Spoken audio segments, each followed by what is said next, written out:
my people. Whoa! Akụkọ dịkwa ya. Enwekwara ihe nchọrọ ịgwa ụmụ nwaanyị ụmụ agbọghọbịa. Ndị a ụmụ agbọghọbịa ndị a na-akpọ ọtụrụ opio. Ndị a na-akpọ ndị ọtụrụ opio agbọghọ ndị agbọghọ nsuri 16, 17, 18, 19, 20, 21, 22, 23, 24, 25. Agbọghọ nwaanyị amara na ọpọ na agbọghọ nchụjiri. Ndị a ka m chọrọ igwe okwu. Ị bụrụ mama, ị bụrụ papa, wee na-ege vidio m. Biko achọrọ m ka igosi ụmụ gị ndị nọ na AGF ihe a.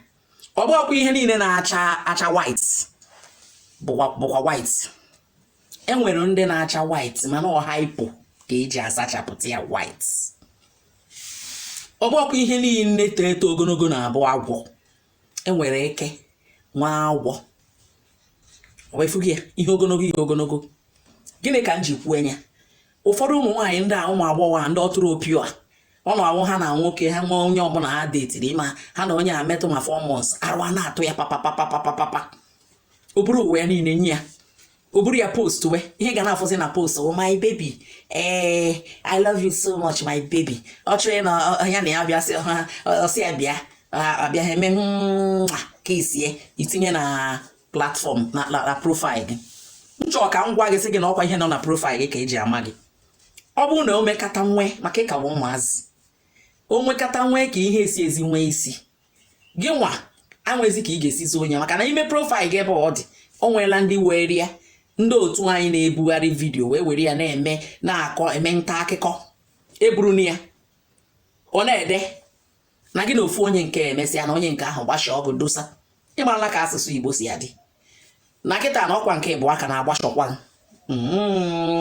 maka na nwaanyị ọbụla ya na nwoke mebere ihe a ga na-asị ma emechaa mgbashọ ị na-enenekwe Indian film ọkwa the same ọkwa otu a ka ndị India si emekwu ka ị wee fụkwa na agwa ndị Igbo a ọ gakwara ebe niile ị na-enene ndị Israel ofi ya nya bụ na ịga mba niile nkwasa ọsọ ndị ọcha ndị America ka ọ ga-abụ abịaba asịba I love him that is why.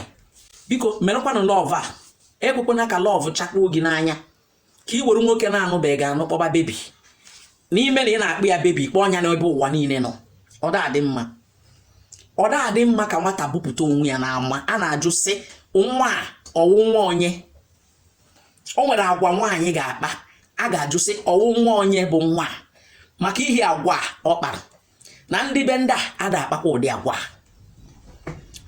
Nkịta niile na-eri nsị mana nke ọbụla afụrụ nsị n'ọnụ ya ka a ga-amala ngịnị na nka na ga-asị yes ọ nka bụ nsị. Onye m chọrọ ka m gwa unu taa ịfụla na ajọ sọrọ mbata nnọọ sị ka m mee vidiyo a bifo ọ pụọ m n'obi maka na adị m achọkwa ya disappoint jụọ ụmụ nwaanyị niile ụmụ nwaanyị gasị na emebeghị edisappoint beghị ya o nwere ike onye abụrụ ọ bụkwara gị na ya yiri anyị o buo mmanya mbụ buo mmanya ịbọ ndị ọjụwa ajụjụ ọ bụrụ na ọ chọghịzi na ha ndị be ha si ajị na o wee nwayọọ rapụwa maka na o nwere ka ezinụlọ si dị gwa anyị fix ya nya bụ wedding gosizie anyị fix ya wedding jegodunu mee mbụ na nzuzo mee ịbụa mee ego nwaanyị achọwazi ya ka ohi tie agwa anyị na oke esi eme anaghị eme ejebe ajụjụ nwaanyị akụsa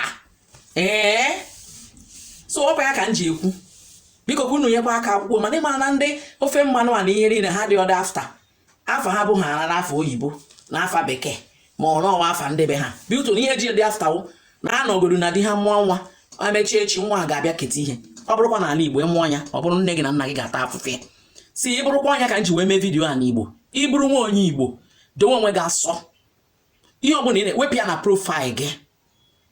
A lot of ụmụazị ụmụ nwaanyị sef a na-anọzikwu na Facebook ma ndị ụmụ nwoke ọ Facebook alọzikọ ndị mama